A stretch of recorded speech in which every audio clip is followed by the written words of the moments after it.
The Karamazovs' house was far from being in the centre of the town, but it was not quite outside it. It was a pleasant-looking old house of 2 stories, painted grey with a red iron roof. It was roomy and snug, and might still last many years. There were all sorts of unexpected little cupboards and closets and staircases. There were rats in it, but Fyodor Pavlovitch did not altogether dislike them. "One doesn't feel so solitary when one's left alone in the evening," he used to say. It was his habit to send the servants away to the lodge for the night and to lock himself up alone. The lodge was a roomy and solid building in the yard.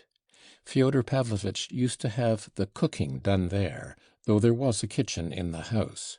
He did not like the smell of cooking, and, winter and summer alike, the dishes were carried in across the courtyard. The house was built for a large family. There was room for 5 times as many, with their servants. But at the time of our story there was no one living in the house but Fyodor Pavlovitch and his son Ivan.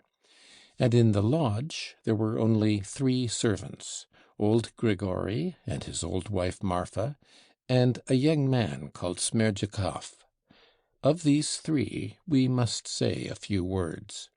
Of old Grigory we have said something already. He was firm and determined, and went blindly and obstinately for his object, if once he had been brought by any reasons, and they were often very illogical ones, to believe that it was immutably right. He was honest and incorruptible.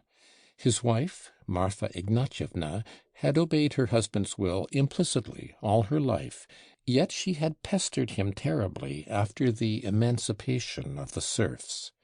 She was set on leaving Fyodor Pavlovitch and opening a little shop in Moscow with their small savings.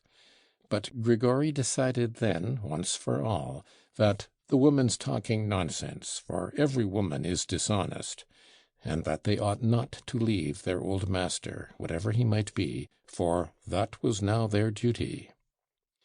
"Do you understand what duty is?" he asked Marfa Ignatyevna. "I understand what duty means, Grigory Vassilyevitch, but why it's our duty to stay here I never shall understand," Marfa answered firmly. "Well, don't understand then, but so it shall be, and you hold your tongue." And so it was.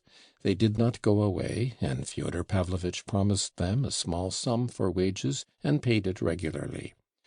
Grigory knew, too, that he had an indisputable influence over his master. It was true, and he was aware of it. Fyodor Pavlovitch was an obstinate and cunning buffoon, yet, though his will was strong enough in some of the affairs of life, as he expressed it, he found himself, to his surprise, extremely feeble in facing certain other emergencies. He knew his weaknesses, and was afraid of them. There are positions in which one has to keep a sharp lookout, and that's not easy without a trustworthy man, and Grigory was a most trustworthy man. Many times in the course of his life Fyodor Pavlovitch had only just escaped a sound thrashing through Grigory's intervention, and on each occasion the old servant gave him a good lecture. But it wasn't only thrashings that Fyodor Pavlovitch was afraid of.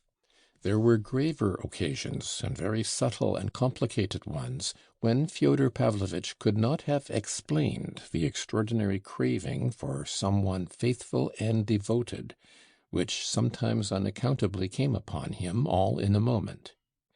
It was almost a morbid condition.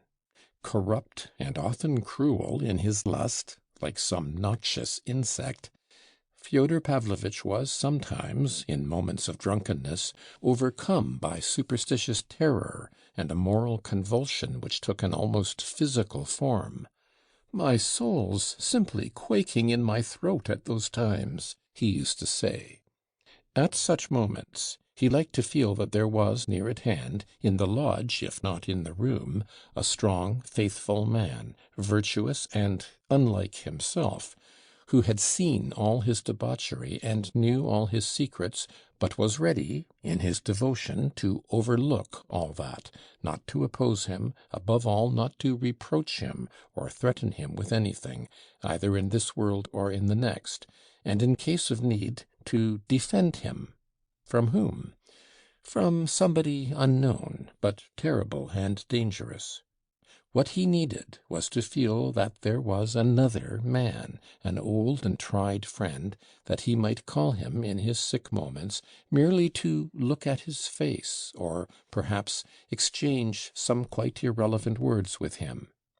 And if the old servant were not angry, he felt comforted, and if he were angry, he was more dejected.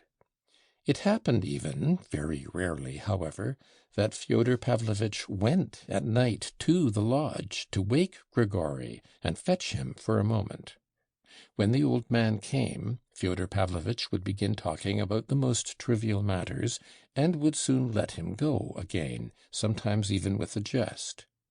And after he had gone, Fyodor Pavlovitch would get into bed with a curse and sleep the sleep of the just. Something of the same sort had happened to Fyodor Pavlovitch on Alyosha's arrival. Alyosha pierced his heart by living with him, seeing everything, and blaming nothing. Moreover, Alyosha brought with him something his father had never known before, a complete absence of contempt for him, and an invariable kindness, a perfectly natural, unaffected devotion to the old man who deserved it so little. All this was a complete surprise to the old profligate, who had dropped all family ties. It was a new and surprising experience for him, who had till then loved nothing but evil. When Alyosha had left him, he confessed to himself that he had learnt something he had not till then been willing to learn. I have mentioned already that Grigory had detested Adelaida Ivanovna, the first wife of Fyodor Pavlovitch and the mother of Dmitri, and that he had, on the contrary, protected Sophia Ivanovna, the poor crazy woman, against his master and any one who chanced to speak ill or lightly of her.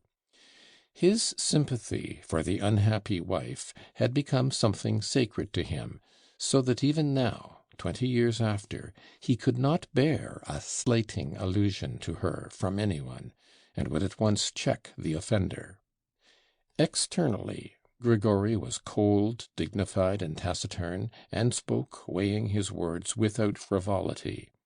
It was impossible to tell at first sight whether he loved his meek, obedient wife, but he really did love her, and she knew it. Marfa Ignatyevna was by no means foolish. She was probably, indeed, cleverer than her husband, or at least more prudent than he in worldly affairs, and yet she had given in to him in everything, without question or complaint, ever since her marriage, and respected him for his spiritual superiority.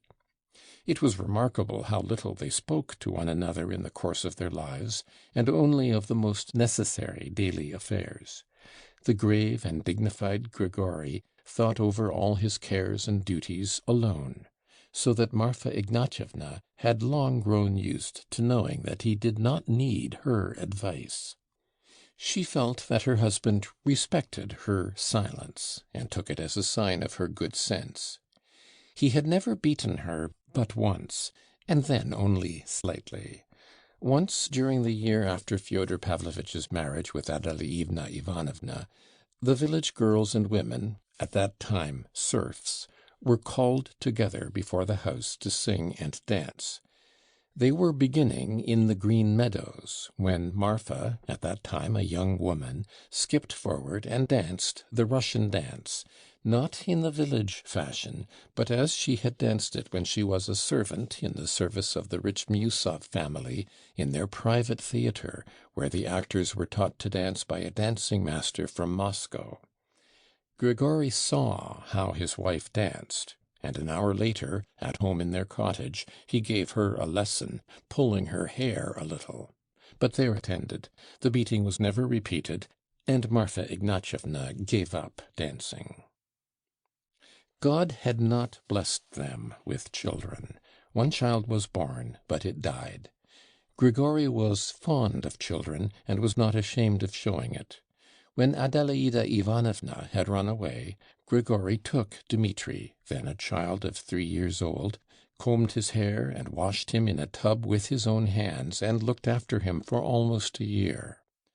Afterwards he had looked after Ivan and Alyosha, for which the general's widow had rewarded him with a slap in the face, but I have already related all that.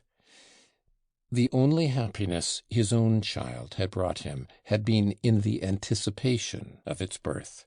When it was born, he was overwhelmed with grief and horror.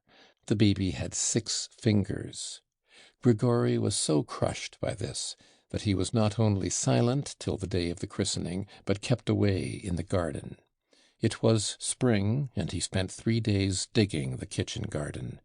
The 3rd day was fixed for christening the baby. Meantime, Grigory had reached a conclusion. Going into the cottage where the clergy were assembled and the guests had arrived, including Fyodor Pavlovitch, who was to stand godfather, he suddenly announced that the baby ought not to be christened at all. He announced this quietly, briefly, forcing out his words, and gazing with dull intentness at the priest. "Why not?" asked the priest with good-humoured surprise. "Because it's a dragon," muttered Grigory. "A dragon? What dragon?" Grigory did not speak for some time. "It's a confusion of nature," he muttered vaguely but firmly, and obviously unwilling to say more. They laughed, and of course christened the poor baby. Grigory prayed earnestly at the font, but his opinion of the newborn child remained unchanged. Yet he did not interfere in any way. As long as the sickly infant lived, he scarcely looked at it, tried, indeed, not to notice it, and for the most part kept out of the cottage. But when, at the end of a fortnight, the baby died of thrush, he himself laid the child in its little coffin, looked at it in profound grief, and when they were filling up the shallow little grave, he fell on his knees and bowed down to the earth. He did not for years afterwards mention his child, nor did Marfa speak of the baby before him, and even if Grigory were not present, she never spoke of it above a whisper.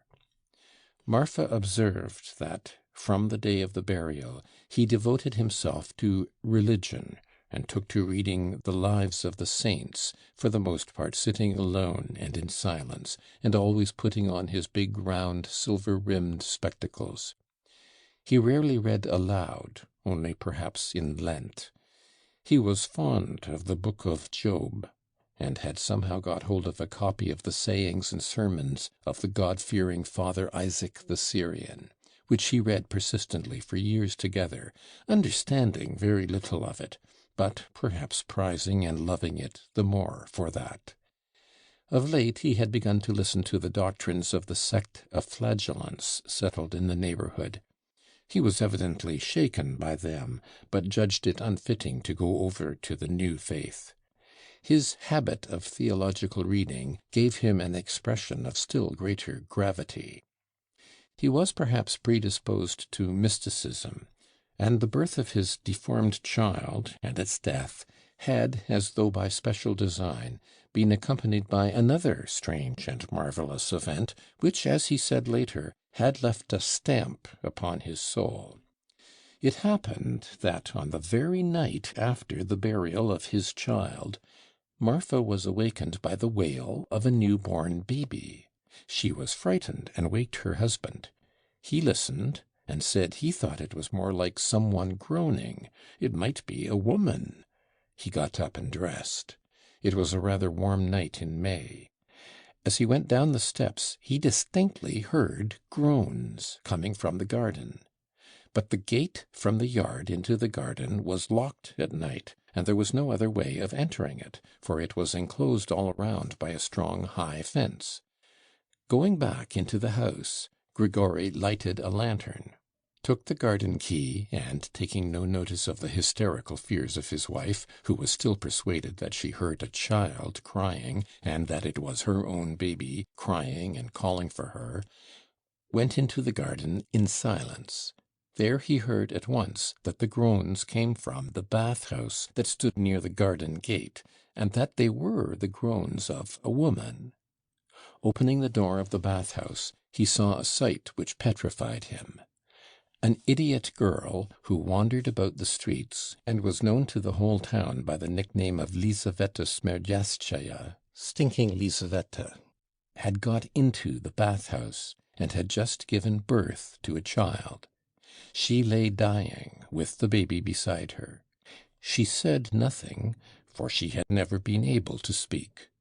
But her story needs a chapter to itself.